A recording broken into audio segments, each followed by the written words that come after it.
नमस्कार दोस्तों, मेरा नाम है दर्पण और आप देख रहे हैं अबिन 24 न्यूज़। दोस्तों, किसी के साथ कुछ भी गलत होता है तो उसके लिए कानून है, लेकिन अगर आप कोई ढोंग रचते हैं और जब पकड़े जाते हैं तो फिर उसके लिए भी कानून है। और आपको बता दें, इस समय हम CI2 शाखा में करनाल की पहुंचे हुए हैं और आपको बता दें पिछले दिनों एक बड़ा मामला जो कि कतलेड़ी गाँव का, जिसके अंदर एक व्यक्ति जो है ऐसा ही कोई ढोंग रचता है और उसमें अपने ही ससुराल वालों का नाम जो है एक कागज पर लिखकर और सुसाइड नोट लिखता है और उसके बाद उसकी बाइक भी मिलती है नहर किनारे।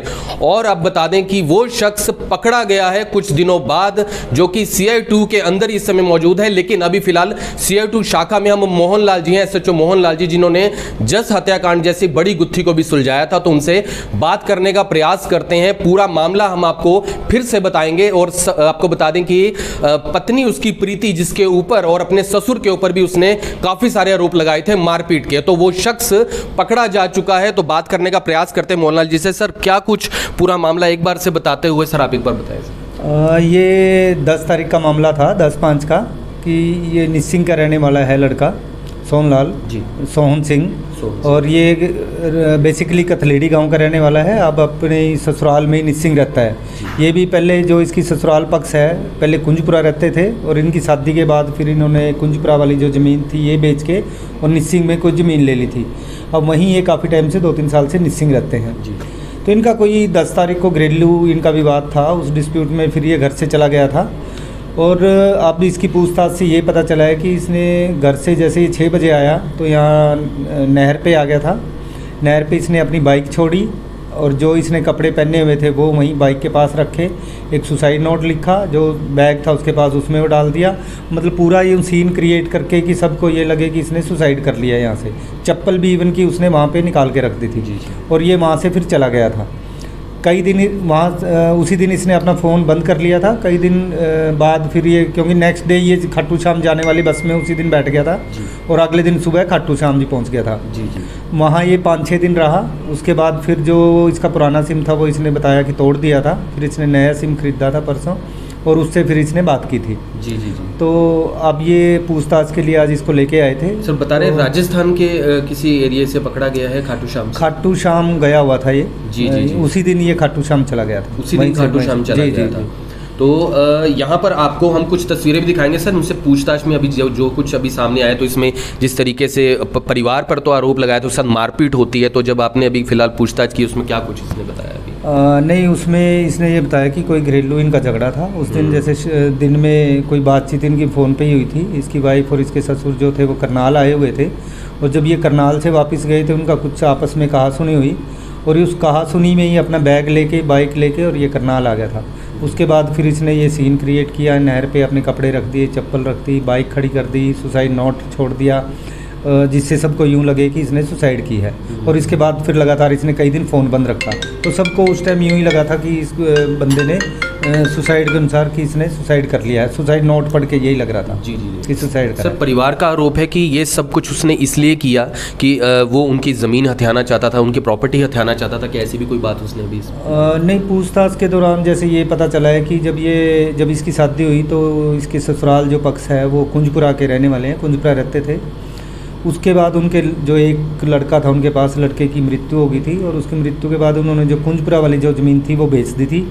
फिर इसके कहने पे उन्होंने निसिंग में ज़मीन ली थी और निसिंग में पहले 3 एकड़ ज़मीन ली थी। जो पैसे बचे उनसे एक मकान लिया था, एक प्लॉट लिया था। उसी मकान में ये फिलहाल पूरा परिवार रहता है और ये एक तरह से घर जमाई बन के वहीं रह रहा था। जो मकान है वो इसकी पत्नी के नाम है, जो प्लॉट है वो भी, और जो 3 एकड़ ज़मीन थी वो इसके ससुर के नाम है।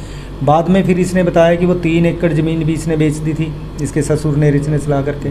और उसने फिर, क्योंकि वो थोड़ी दूर पड़ती होगी, अब इसने बिल्कुल निसिंग के पास पावर हाउस के पास 1.5 एकड़ ज़मीन ले ली थी। और कुछ पैसे की इसने ज़मीन ले ली थी, कुछ इसने बताया कि आढ़ती को दे दिए थे, जो ये रूटीन में खर्च करते रहते थे। जो वो ज़मीन है, जो वो मकान है, वो इसकी पत्नी के नाम है और वो उन पैसों का है जो इन्होंने ज़मीन कुंजपुरा में बेची थी। जी। तो यहाँ पर आपको बता दें कि हम आपको तस्वीर भी दिखाने का प्रयास करेंगे, मामला दोबारा से हम बात करने का प्रयास करेंगे मोहनलाल जी से। सबसे पहले ये वो देख सकते हैं, ये वो बाइक है जो कि रामनगर थाना जो है पहुँचता है नहर किनारे, और वहाँ पर बाइक जो है ये बरामद होती है, जिसमें एक पूरा षड्यंत्र ये बनाया गया, जिसमें ये कहा गया कि पत्नी और उसके परिवार वालों की तरफ से उसे मारा पीटा जाता है, उसके साथ प्रताड़ना होती है।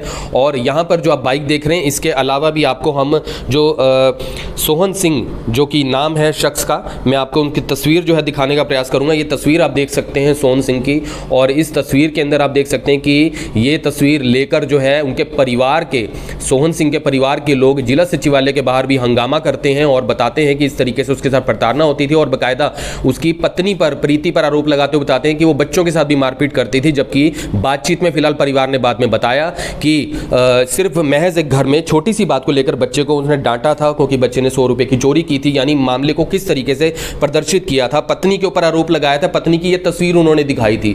और यहाँ पर जो हमने बाद में बाकायदा उनका इंटरव्यू लिया तो उन्होंने ये सारी बातें रखी थी कि यह सब नाटक है, और ये चीज़ साफ जाहिर अब हो चुकी है कि जिस तरीके से वो खाटू श्याम से पकड़ा गया है, और अब आगे उससे पूछताछ और भी की जाएगी। और फिलहाल आपसे अपील, इस वीडियो को शेयर करें। और ये उनके ससुर हैं, सोहनलाल के ससुर, इनके ऊपर भी आरोप लगाया था, बल्कि ससुर के माथे पर लगी ये चोट, जिसमें ससुर ने कहा कि उसके साथ बल्कि उसे धक्का देकर वो घर से निकला था, उनके अपने ससुर को, और उसके बाद वहां से वो निकल जाता है।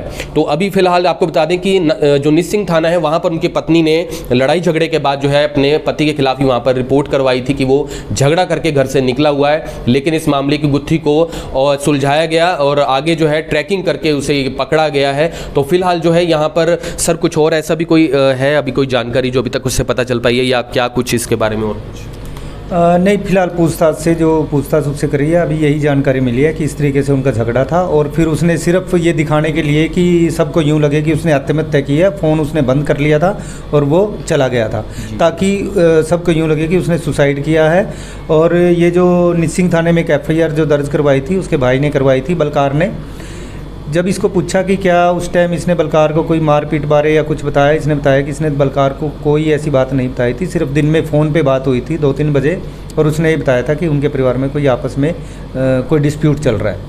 जी जी सर, जिस तरीके से ये पूरा मामला सामने आया तो बड़ा षड्यंत्र है इसके अंदर, तो फिर काफ़ी धाराएं जो हैं इसके अंदर ज़रूर लग सकती हैं। नहीं, बिल्कुल, देखो ये गुमराह करना बिल्कुल गलत बात है कि जैसे उसने ये सीन क्रिएट किया, कानून की आंखों में धूल झोंकना है। बिल्कुल बिल्कुल, और ये झूठी FIR उसने लॉन्च करवाई है, तो बिल्कुल उसके कानून के अनुसार उनके खिलाफ कार्रवाई की जाएगी। जी जी जी, तो यहाँ पर आपसे प्लीज़ वीडियो को शेयर करें। बाकायदा उनकी पत्नी ने ये बात भी कही है कि जिस तरीके से कुछ 2-3 दिन पहले ही उसके पति ने उसे कॉल किया और बाकायदा फिर से नाटक कर रहा था कि मैं पता नहीं ना जाने कहाँ हूँ और खाटू श्याम में हूँ, और वहाँ पर मुझे कौन ले आया मुझे मालूम नहीं है। लेकिन यहाँ पर जो है ये बात साफ तौर पर जाहिर होती है कि अगर कोई भी शख्स कानून की आंखों में धूल झोंकता है तो वो बच नहीं सकता है। ये लोगों को बात साफ हो जाए कि जिस तरीके से ये मामला है, इसके अंदर हमने पहले जब एक पक्ष की बात सुनी तो दूसरे पक्ष की बात भी हम ज़रूर सुनते हैं, और उसको सुनने के बाद जो है ये सब कुछ सामने आया है, उससे तो साफ जाहिर होता है कि लोगों को कानून का डर नहीं है, लेकिन कानून की जो आंखों में धूल झोंकने का प्रयास करता है उसे सज़ा ज़रूर मिलती है। तो आपसे पहले इस वीडियो को ज़्यादा से ज़्यादा शेयर जरूर करें। फिर से जुड़ेंगे IB24 के ऊपर, तब तक के लिए जय हिंद। अब यहाँ तक आ ही गए हैं तो हमारे चैनल को सब्सक्राइब जरूर करें और नीचे दिए गए बेल आइकन को जरूर दबाएं, ताकि हर खबर सबसे पहले पहुंचे आप तक।